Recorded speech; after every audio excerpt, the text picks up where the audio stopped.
આજે જે માંડવી બીચ ઉપર ગોઝારી ઘટના જે બની છે એને માંડવી શહેર ભારતીય જનતા પાર્ટી વતી અમે વખોડીએ છીએ અને એની સખત શબ્દોમાં નિંદા કરીએ છીએ.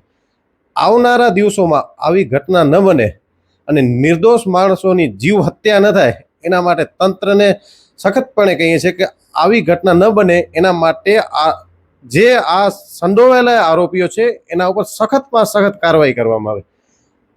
જે હતભાગી યુવાન છે એ તો નિર્દોષ છે, એને કોઈ ખબર જ નથી કે આવી લાપરવાહીવાળી ઘટના બને છે અને પેરાશૂટ અને અસંખ્ય એવી પ્રવૃત્તિઓ બીચ ઉપર થાય છે જે એને આઈડિયા જ નથી કે એની અંદર શું અમારી સેફટી છે. પણ આ જે ઘટના છે એ તંત્રને જોવી જોઈએ કે આ લોકો પાસે કેટલી સેફટી છે.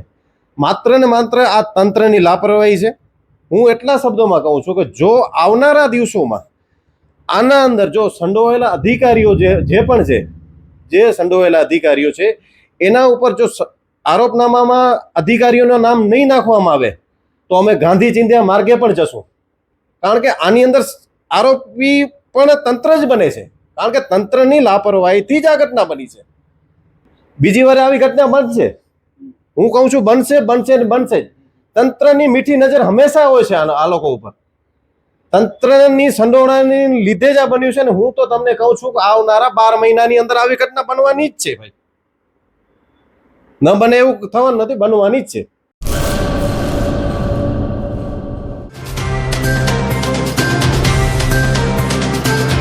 તમારા મનની વાત માં ન્યૂઝ લાઈવ ઉપર